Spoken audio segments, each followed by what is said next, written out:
Good morning students. આજે આપણે નીટમાં 12માના બાયોલોજીનું 11મું chapter છે એની આપણે વાત કરવાના છીએ. જે ચેપ્ટરનું નામ છે બાયોટેકનોલોજી ના સિદ્ધાંત અને એની પ્રક્રિયાઓ. આ ચેપ્ટર વિશે આજે આપણે ચર્ચા કરવાના છીએ. તો આ ચેપ્ટરની શરૂઆત કરતા આ ચેપ્ટરનો જે મુખ્ય ભાગ છે એ આપણે જોઈ લઈએ. તો કોઈ પણ બાયોટેકનોલોજીની અંદર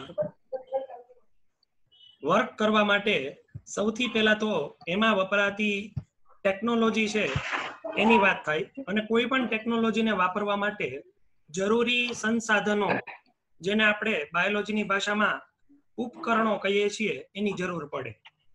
માની લો કે આપણે બાયોટેકનોલોજીની મદદથી કંઈક નવી પ્રકારની સજીવ રચનામાં ફેરફાર કરી અને તૈયાર કરવું છે, તો એના માટે આપણે કયા કયા ઉપકરણોની જરૂર છે અથવા તો જરૂર પડે છે એની આપણે અહીંયા ચર્ચા કરીએ.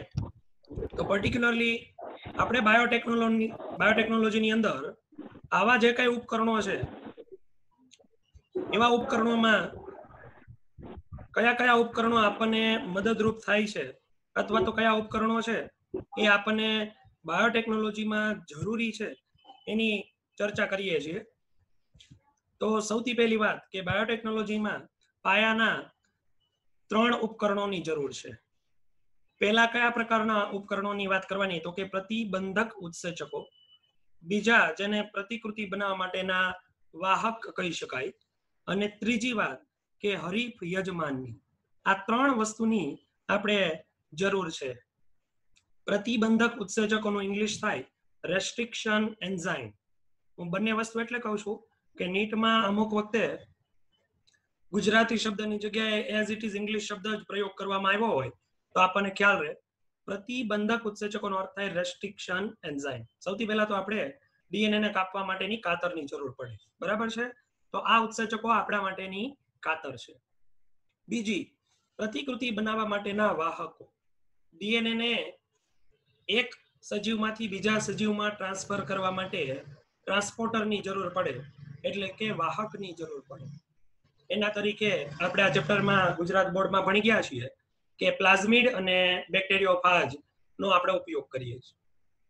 ત્રીજું, સૌથી મહત્વની વાત, જેને હરીફ યજમાન માટેની પ્રયુક્તિઓ કહેવાય. આપણી પાસે વાહકમાં ડીએનએ આવી ગયું, પણ આ વાહક વાળું ડીએનએ બેક્ટેરિયામાં કેવી રીતે દાખલ કરવું, અથવા તો એમાં દાખલ કરવા માટે જે કાંઈ આપણે ટેકનોલોજીનો ઉપયોગ કરવો પડે, એ બધી વસ્તુ હરીફ યજમાન ટેકનોલોજીની અંતર્ગત આવે છે. તો આપણે આ 3 ઉપકરણો વિશે મહત્વની બાબતો છે એ નીટ લેવલે ડિટેલમાં જોઈએ છીએ, બરાબર છે? પહેલા એની બેઝિક સ્ટ્રક્ચર થી વાત ચાલુ કરીએ અને એની ડિટેલ સ્ટડી કરતા જઈએ છીએ. અહીંયા તમે સૌથી પહેલી વાત કરશું આ પ્રતિબંધક ઉત્સેચક રેસ્ટ્રિક્શન એન્ઝાઇમ, બરાબર છે? આપણી રીકોમ્બિનન્ટ ડીએનએ ટેકનોલોજીમાં ડીએનએ ને કાપવું છે એટલે ઇનડાયરેક્ટલી કહીએ તો એક જે કાતરની જરૂર છે એ આ કાતર તરીકે કામ કરતો ઉત્સેચક છે, જેને આપણે રેસ્ટ્રિક્શન એન્ઝાઇમ તરીકે ઓળખીએ છીએ. આપણે ડીએનએ ને કાપવાની જરૂર 2 જગ્યાએ પડે છે. સર સ્કિન અમુકને ન દેખાતો હોય તો આડી કેજો કરી નાખે. સ્કિન આડી કરી નાખશે ને એટલે વ્યવસ્થિત દેખાય. જે લોકોને ફોનમાં સ્ક્રીન પ્રોપર ન દેખાય એ ફૂલ સ્ક્રીન કરી નાખે એટલે પ્રોપર દેખાશે, બરાબર છે? ફૂલ સ્ક્રીન કરી નાખજો. અહીંયા આપણે ડીએનએ ને કાપવું છે. હવે ડીએનએ આપણે બધા જાણીએ છીએ કેટલી સૂક્ષ્મ રચના છે, એને કાપવું અતિશય મુશ્કેલ છે, પણ એને કાપતી એક કાતર ગોતવાની વાત આવી એટલે એ કાતર તરીકે આપણે આ રેસ્ટ્રિક્શન એન્ઝાઇમનો ઉપયોગ કરીએ છીએ, અથવા તો રેસ્ટ્રિક્શન એન્ઝાઇમની મદદથી આપણે એ વસ્તુ છે એને કાપવા માટે ઉપયોગ કરીએ છીએ, ડીએનએ ના ટુકડા કરવા માટે. આ એન્ઝાઇમ કેવા હોય છે? તો કે ખાસ કરીને આ પ્રકારના ઉત્સેચકો બેક્ટેરિયામાંથી મેળવવામાં આવે છે. એને આપણે રેસ્ટ્રિક્શન એન્ઝાઇમ અથવા બહુ ચોક્કસ નામ આપવું હોય તો એનું ચોક્કસ નામ આવું બને છે, બરાબર? આમ તો આપણે એને રેસ્ટ્રિક્શન એન્ઝાઇમ કહીએ છીએ, પણ આપણે એકદમ ચોક્કસ નામથી જો વાત કરવી હોય તો ચોક્કસ નામથી વાત કરીએ તો રેસ્ટ્રિક્શન ઉત્સેચકોને ખાસ શું કહેવાય? તો કે એના માટે અહીંયા શબ્દ પ્રયોગ કર્યો છે કે આવા જે ઉત્સેચકો છે એ ખાસ કરીને ડીએનએ ને વચ્ચેથી કાપે છે, માટે તેને રેસ્ટ્રિક્શન એન્ઝાઇમ તરીકે ઓળખવામાં આવે છે. આવા ઉત્સેચકોને રેસ્ટ્રિક્શન એન્ઝાઇમ કહેવામાં આવે છે. પણ એ ડીએનએ ને વચ્ચેથી કાપતા હોવાથી એના માટે એક ચોક્કસ શબ્દ બની ગયો જેને કહેવાય એન્ડોન્યુક્લિયેઝ. એન્ડોન્યુક્લિયેઝ નો અર્થ શું થાય? તો કે જે ડીએનએ માં એન્ડો એટલે વચ્ચેથી કાપતા ઉત્સેચકો, નહીં કે ડીએનએ ને છેડેથી કાપતા. આ બહુ મહત્વની બાબત છે. એટલે એનું નામ આખું શું પડ્યું? રેસ્ટ્રિક્શન એન્ડોન્યુક્લિયેઝ ઉત્સેચક એવું એનું નામ તૈયાર થઈ ગયું છે.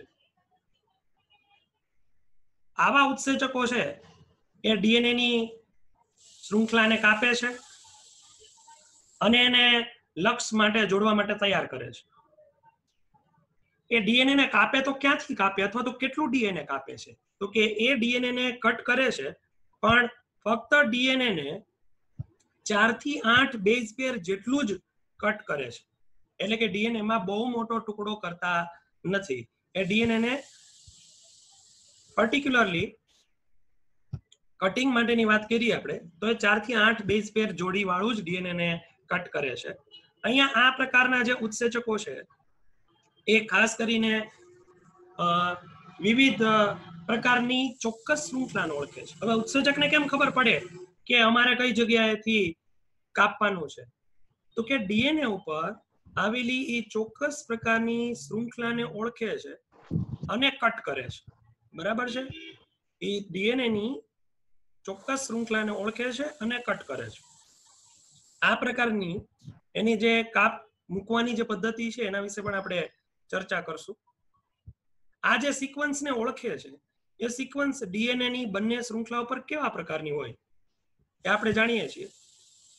આ એક બહુ મહત્વની વાત છે કે અત્યાર સુધીમાં 900 થી વધારે આવા અલગ અલગ ઉત્સેચકો આપણી પાસે હાજર છે અને જે 230 થી પણ વધારે અલગ અલગ જાતના બેક્ટેરિયામાંથી મેળવ્યા છે.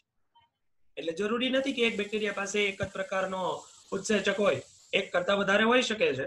એટલે આપણે બેક્ટેરિયા પાસેથી આવા વિવિધ ઉત્સેચકો છે એ પ્રાપ્ત કરેલા છે. તો આ રેસ્ટ્રિક્શન જે એન્ઝાઇમ છે એની ખાસ બાબત કે આવા એન્ઝાઇમ જે આપણે બેક્ટેરિયામાંથી મેળવીએ છીએ એટલે એનું નામ પણ જે બેક્ટેરિયામાંથી મેળવવામાં આવ્યા એ રીતે આપવામાં આવે છે. દાખલા તરીકે ઇસ્ચેરેશિયા કોલાઈ એટલે કે ઈ કોલાઈ બેક્ટેરિયા જે છે, ઇસ્ચેરેશિયા કોલાઈ બેક્ટેરિયા છે એમાંથી આપણે એક ઉત્સેચક છૂટો પાડ્યો છે એટલે ઇસ્ચેરેશિયા એનો ઈ. બરાબર છે? ઇસ્ચેરેશિયા માંથી ઈ. જો આ એમસીક્યુ માં પૂછાય છે એટલે કહું છું ખાસ. અહીંયા જે ઈ છે એ પર્ટિક્યુલરલી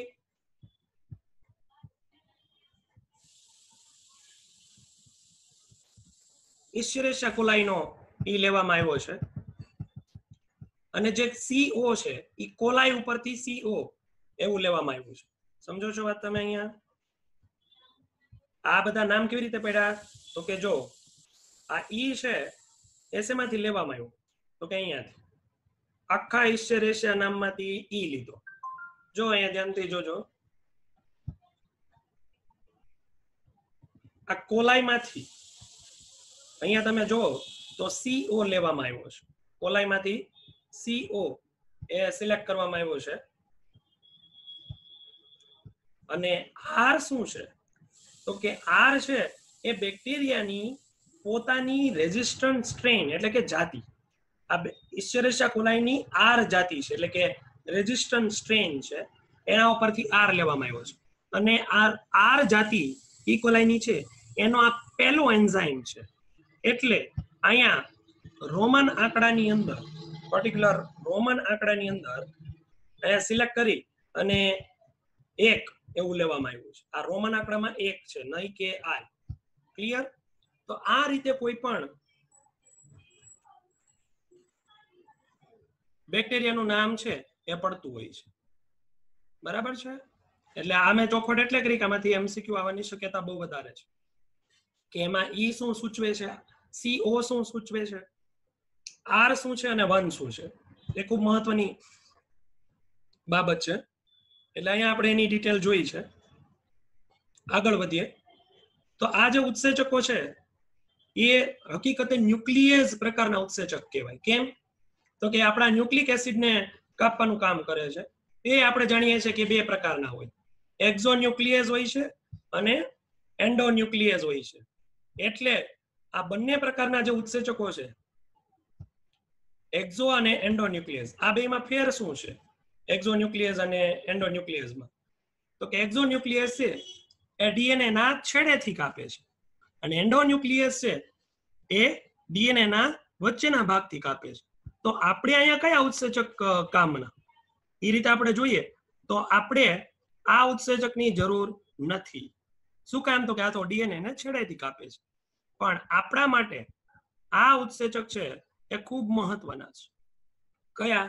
તો કે એન્ડોન્યુક્લિયેઝ. એટલે આપણું આખું નામ શું પડી ગયું? રેસ્ટ્રિક્શન એન્ડોન્યુક્લિયેઝ ઉત્સેચક, એવું આખું નામ છે તૈયાર થઈ ગયું છે. પર્ટિક્યુલરલી આ ઉત્સેચકની બાકીની મિકેનિઝમ આપણે ઓલરેડી ભણી ગયા છે કે પરસ્પર વિરુદ્ધ શૃંખલા જે છે એમાંય તે એવી શૃંખલાને વાંચે છે જેને આપણે પેલેન્ડ્રોમિક સિક્વન્સ કહીએ છીએ. આ મહત્વની બાબત છે. રેસ્ટ્રિક્શન એન્ઝાઇમ કઈ શૃંખલાને ઓળખી અને કાપે છે એવું પૂછવામાં આવે તો એ આવડવું ખાસ જરૂરી છે. આ જે એન્ઝાઇમ છે એ પેલેન્ડ્રોમિક સિક્વન્સ વાંચે છે. પેલેન્ડ્રોમિક સિક્વન્સનો અર્થ શું થાય? પેલેન્ડ્રોમિક સિક્વન્સ વાંચે છે એનો અર્થ શું થાય? તો કે બંને બાજુએથી વાંચતા જે શૃંખલા સરખી વચાય એને પેલેન્ડ્રોમિક સિક્વન્સ કહેવાય. અહીંયા જો ઉદાહરણ તરીકે તમે જોવો જોઈએ, આ શૃંખલા જુઓ તો આમ આપણે વાંચી AG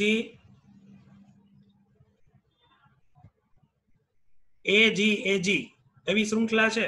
હવે તમે આ જે શૃંખલા છે એને કાપવાની હોય તો એક્ઝેક્ટ એને ઊંધેથી વાંચતા પણ પેલેન્ડ્રોમિક બનવી જોઈએ. તો એવી પેલેન્ડ્રોમિક સિક્વન્સને વાંચતી જે રચના હોય, એટલે કે બંને બાજુએથી વાંચતા જે વસ્તુ સરખી વચાય એને અહીંયા આપણે પેલેન્ડ્રોમિક સિક્વન્સ કહીએ છીએ. હવે રેસ્ટ્રિક્શન એન્ઝાઇમ છે એ કટ કેવી રીતે કરે છે એનું મિકેનિઝમ આપણે જોઈ લઈએ. તો રેસ્ટ્રિક્શન એન્ઝાઇમને કટ કરવાનું જે મિકેનિઝમ છે એ અહીંયા પરફેક્ટ એક્સપ્લેન કર્યું છે. જો તમે પેલેન્ડ્રોમિક સિક્વન્સનો અર્થ સમજી શકાશો, ફરી એક વખત કહી દઉં એટલે વધારે ક્લિયર થઈ જાય. આ શૃંખલા તમે જોવો જોઈએ CTGCAG છે, આમ વાંચતા, બરાબર છે. હવે એ જ શૃંખલાને ઊંધેથી વાંચો તો એ જ થાય. જો CTGCAG, બરાબર. આ કેવી વાત છે કે આપણે કોઈ એવું વાક્ય હોય જે બંને બાજુએથી ઊંધું સીધું બોલતા એક જ વાક્ય બનતું એવું, જેમ કે લીમડી ગામે ગાડી મળી, એનું ઊંધું કરો તો એમ જ થાય લીમડી ગામે ગાડી મળી. તો આવી જે સિક્વન્સ હોય એને પેલેન્ડ્રોમિક સિક્વન્સ કહેવામાં આવે છે, બરાબર છે.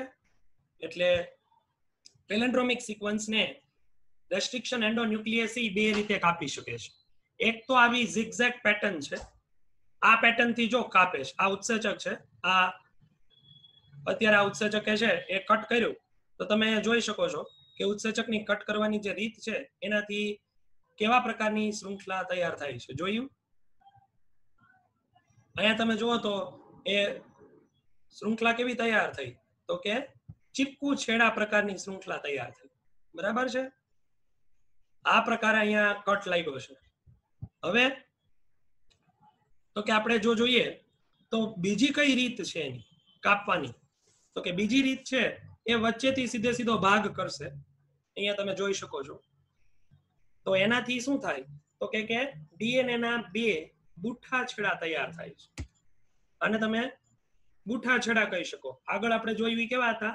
ચીપકુ છેડા હતા. આ બે રીતે આપણે એન્ઝાઇમ છે કાપે છે. પણ આપણે કઈ મેથડ આપણા માટે કામની છે? તો કે આપણા માટે જે કામની મેથડ છે એ પર્ટિક્યુલર કઈ છે? તો કે જેની અંદર આપણો ઉત્સેચક છે એ આવા બુઠ્ઠા છેડા બનાવે એ કામનું નથી. આપણો ઉત્સેચક છે એ પર્ટિક્યુલરલી અહીંયા તમે જોઈ શકો છો તો આ બ્લન્ટ એન્ડ બન્યા, જુઓ તમે અહીંયા બુઠ્ઠા છેડા બન્યા. પણ આપણે કેવું કામ છે તો કે આવી ઝિગઝેગ પેટર્ન બને જેને ચીપકું છેડા એટલે કે સ્ટીકી એન્ડ તરીકે ઓળખવામાં આવે છે. તો આપણા માટે આ રેસ્ટ્રિક્શન એન્ઝાઇમ બે રીતે કાપવાનો છે. તો આપણા માટે આ વસ્તુ કામની છે, બરાબર છે. આ આપણે ખૂબ જરૂરી છે જ્યારે આ બુઠ્ઠા છેડા આપણે કઈ કામમાં આવતા નથી. એટલે રેસ્ટ્રિક્શન એન્ઝાઇમ આપણે એવો પસંદ કરવો પડે જે ચીપકું છેડા બનાવતો. હવે જો તમે એક બીજી વાત અહીંયા ઓબ્ઝર્વ કરો તો આ જે એન્ઝાઇમ અહીંયા વાપરો છે રેસ્ટ્રિક્શન એન્ઝાઇમ એ સાલ્મોનેલામાંથી બનાવેલો એક્સટ્રેક્ટ કરેલો એન્ઝાઇમ છે. તો એ બુઠ્ઠા છેડા બનાવે છે. જ્યારે અહીંયા બેસિલસમાંથી બનાવેલો BAM-H1 છે. BAM-H1 ની આપણે વાત કરીએ તો એ કેવા છેડા બનાવે છે તો કે સ્ટીકી એન્ડ બનાવે છે. એ સ્ટીકી એન્ડ બનાવે છે એટલે એ આપણે કામનું છે. તો આપણને ખબર પડે કે આપણે પ્રયોગમાં કયા પ્રકારનું ઉત્સેચક વાપરવું. એ આપણે બુઠ્ઠા છેડા જોઈએ છે કે ચીપકુ છેડા જોઈએ છે એના આધારે આપણે કહી શકીએ છીએ. તો આ તો આપણે બધી ચર્ચા કરી એ કઈ હતી તો કે આપણે ઉત્સેચકમાં પર્ટિક્યુલરલી રેસ્ટ્રિક્શન એન્ડોન્યુક્લિયેઝ એન્ઝાઇમ એની આપણે ચર્ચા કરી. અને રેસ્ટ્રિક્શન એન્ડોન્યુક્લિયેઝ એન્ઝાઇમ છે એ કેવા પ્રકારના કટ્સ મૂકી શકે છે અથવા તો કેવી રીતે એ વર્ક કરે છે એ આપણે જોયું. તો રેસ્ટ્રિક્શન એન્ઝાઇમ છે એ મુખ્ય બે રીતે કામ કરે છે. અહીંયા તમે જોયું કે પહેલી વાત કે એ તો એક પેલેન્ડ્રોમિક શૃંખલાને જ વાંચે છે. હમણાં જેમ મેં વાત કરી એમ કે જે શૃંખલા બંને બાજુએથી વાંચતા સરખી વચાય, બરાબર છે. આ બંને બાજુએથી આ શૃંખલાને તમે વાંચો છો તો સરખી વચાય છે એટલે આપણે એને પેલેન્ડ્રોમિક શૃંખલા તરીકે ઓળખીએ છીએ. બંને બાજુએથી વાંચતા કેવી રીતે સરખી વચાય છે અહીંયા જોઈ લઈએ એકવાર. તો આ બાજુથી આપણે વાંચીએ આ શૃંખલાને તો CTGCAG એવી શૃંખલા આપણને વચાય છે. હવે આ જ શૃંખલાને ઊંધેથી વાંચીએ છીએ તો CTGCAG એ જ વચાય છે. એનો અર્થ કે શૃંખલા છે એ પર્ટિક્યુલરલી બંને બાજુએથી વાંચતા સરખી વચાય એવી 4 થી 8 બેઝ પેર વાળી શૃંખલાને આપણે શું કહીએ છીએ? પેલેન્ડ્રોમિક શૃંખલા તરીકે ઓળખીએ છીએ, બરાબર છે. જેમ કે લીમડી ગામે ગાડી મળી, એને બંને બાજુએથી વાંચતા સરખું જ વચાય. જો ચુનિયા નીચું જો, તો એ સેન્ટેન્સ નહીં, તમે ઊંધેથી બોલો તો એ જ સેન્ટેન્સ બને છે. હવે એન્ઝાઇમ બે રીતે કટ કરે છે. એક તો આવા ચીપકુ છેડા બનાવે છે એટલે કે એવી રીતે કાપે છે કે જે છેડાઓ છે એ ઝિગઝેગ પેટર્નમાં કપાય છે. જો આ જે પેટર્નમાં કપાણા આ છેડાને આપણે અહીંયા ચીપકુ છેડા તરીકે ઓળખીએ છીએ. એટલે શું કહેવાય એને તો કે સ્ટીકી એન્ડ તરીકે આપણે એને ઓળખીએ છીએ. અને આ જે સ્ટીકી એન્ડ છે એ આપણી રીકોમ્બિનન્ટ ડીએનએ ટેકનોલોજી માટે ખૂબ જ મહત્વના છે, બરાબર છે. અને આ જ એન્ઝાઇમનું બીજું એક ફંક્શન થઈ શકે છે. કેટલાક એન્ઝાઇમ છે એ આ પ્રકારના ડીએનએ ને એવી રીતે કાપે છે કે જેથી કરીને બ્લન્ટ એન્ડ બને છે, એટલે કે બુઠ્ઠા છેડા તૈયાર થાય છે, બરાબર છે. અહીંયા તમે જુઓ તો આ બુઠ્ઠા છેડાઓ કહેવામાં આવે છે જેને આપણે બ્લન્ટ એન્ડ તરીકે ઓળખીએ છીએ. તો એવા અત્યાર સુધીમાં મળેલા મહત્વના એન્ઝાઇમ અને જે બાયોટેકનોલોજીની અત્યારે અંદર ઉપયોગમાં લેવાતા એન્ઝાઇમ છે એની આપણે વાત કરીએ તો પર્ટિક્યુલરલી અલગ અલગ 900 જેટલા એન્ઝાઇમ આપણી પાસે છે. પણ આ મહત્વના એન્ઝાઇમની જ અહીંયા વાત કરી છે. જેમ કે ઇકોઆર વિશે તો આપણે જાણીએ છીએ, જે ઇસ્ચેરેશિયા કોલાઈમાંથી મેળવેલો છે. આ કઈ શૃંખલામાં છે એ પણ અહીંયા ડિટેલમાં આપ્યું છે. HIND3 નામનો જે એન્ઝાઇમ છે એ એન્ઝાઇમ છે એ હિમોફિલિસ ઇન્ફ્લુએન્ઝા નામના બેક્ટેરિયામાંથી મેળવવામાં આવે છે. BAM1 જે બેસિલસની સ્પીસીસ છે એમાંથી મેળવવામાં આવે છે. અને HE3 જે હેમોફિલિસ ઇજિપ્તીમાંથી એક્સટ્રેક્ટ કરવામાં આવે છે. તો આપણે જે અત્યારે ટોપિક ભણતા હતા એ હતો પુનઃ સંયોજિત ટેકનોલોજી માટેના ઉપકરણો. એમાંના 3 ઉપકરણોની જરૂર હતી: રેસ્ટ્રિક્શન એન્ઝાઇમ, બીજા નંબર ઉપર વાહક, અને ત્રીજા નંબર ઉપર હરીફ યજમાન માટેને તૈયાર કરવું. તેમાંની પહેલી ટેકનિકની આપણે ચર્ચા કરી કે આપણે રેસ્ટ્રિક્શન એન્ઝાઇમ જોઈએ છે તો કયા અને કેવા, એની આપણે ચર્ચા કરી. બરાબર છે. હવે આટલા એન્ઝાઇમથી વાત પૂરી નથી થઈ જતી. બાયોટેકનોલોજીની અંદર એક્સ્ટ્રા બીજા ઘણા બધા એન્ઝાઇમની જરૂર છે. તો હવે આપણે એના વિશે ચર્ચા કરી લઈએ. જે રેસ્ટ્રિક્શન એન્ઝાઇમ સિવાયના એન્ઝાઇમ છે એની આપણે અત્યારે ચર્ચા કરી લઈએ. તો અહીંયા તમે ફર્સ્ટ વન જોઈ શકો છો, જેનું નામ છે લયનકારી ઉત્સેચક. અશુદ્ધ ગુજરાતીમાં છે, મોટા ભાગે એ લાઇઝિંગ એન્ઝાઇમ તરીકે જ બોલવામાં આવે છે, એટલે બંને રીતે અહીંયા વાત કરી છે. આની આપણે અત્યારે ચર્ચા કરીએ છીએ. આ ઉત્સેચકનું કામ શું છે? તો કે આપણે સામાન્ય રીતે બેક્ટેરિયામાંથી ડીએનએ એક્સટ્રેક્ટ કરવા માટે બેક્ટેરિયાના કોષને તોડવો તો પડશે ને. તો બેક્ટેરિયાના કોષને તોડવા માટે, લાઇસિસ કરવા માટે જે એન્ઝાઇમની જરૂર પડે છે એને લાઇઝિંગ એન્ઝાઇમ એટલે કે લયનકારી ઉત્સેચકો કહેવાય. અને એ લાઇસોઝાઇમ હોય છે સામાન્ય રીતે. એન્ઝાઇમનો જે આપણે ઉપયોગ કરીએ છીએ એન્ઝાઇમનું નામ શું છે? તો કે લાઇસોઝાઇમ. એટલે આપણે એવું ભૂલી ન શકીએ કે બાયોટેકનોલોજીની અંદર આપણે ખાલી રેસ્ટ્રિક્શન એન્ડોન્યુક્લિયસ જ વાપરીએ છીએ. અહીંયા મોટું લિસ્ટ છે કે આટલા એન્ઝાઇમની જરૂર પડે છે. એમાંનો આ પહેલો હતો. બીજી એન્ઝાઇમની આપણે ચર્ચા કરીએ તો એ એન્ઝાઇમને આપણે ક્લેવિંગ એન્ઝાઇમ અથવા આપણે તેને ગુજરાતીમાં વિખંડનીય ઉત્સેચક તરીકે ઓળખીએ છીએ. એની આપણે અહીંયા વાત કરીએ. આ ઉત્સેચક સામાન્ય રીતે આપણે જે હમણાં ભણી ગયા એની જ વાત છે. વિખંડન કરનાર એટલે કે તોડનાર. તો આપણે ડીએનએ ને તોડવા માટે કાતર તરીકે જે ઉત્સેચકો વાપર્યા એ કયા હતા? તો કે એક્ઝો એન્ડોન્યુક્લિયેઝ હતા. બરાબર છે. જે રેસ્ટ્રિક્શન એન્ઝાઇમ હતા. અને એનું બેસ્ટ એક્ઝામ્પલ આપણે જે ડિટેલમાં ભણી ગયા એ કયું હતું? આમ સૌથી પહેલો ઉત્સેચક પણ આ જ છે અને સૌથી વધારે વપરાતો ઉત્સેચક પણ આ જ છે, જે EcoR1 તરીકે ઓળખાય છે.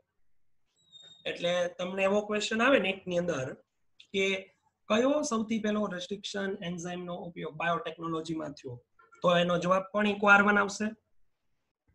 તો કયો એન્ઝાઇમ અહીંયા આપણે જે બાયોટેકનોલોજીની અંદર યુઝ કરીએ એમાંનો સૌથી પહેલો હતો, તો પણ જવાબ તમારી પાસે આવશે EcoR1.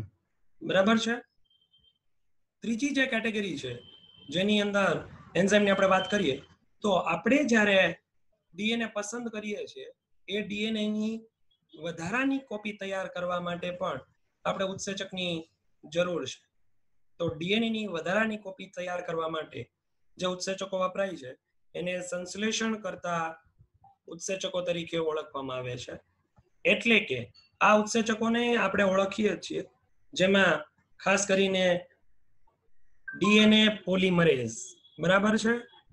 ડીએનએ પોલિમરેઝ એન્ઝાઇમ છે એ તો વપરાય જ છે, પણ માની લો કે આપણે વાયરસનો ઉપયોગ કર્યો છે તો વાયરસ પાસે ડીએનએ ની જગ્યાએ આરએનએ જનીનિક મટીરિયલ છે, જેથી કરીને આપણે એક બીજા એન્ઝાઇમની પણ જરૂર પડે જેનું નામ છે રિવર્સ ટ્રાન્સક્રિપ્ટેઝ. તો આ બંનેની મદદથી આપણે જરૂર પડે તો આરએનએ માંથી ડીએનએ બનાવી લેશું અને જરૂર પડે તો ડીએનએ માંથી ડીએનએ બનાવશું. એટલે જે કંઈ આપણે જેવી જરૂરિયાત ઊભી થશે એ પ્રકારનું વર્ક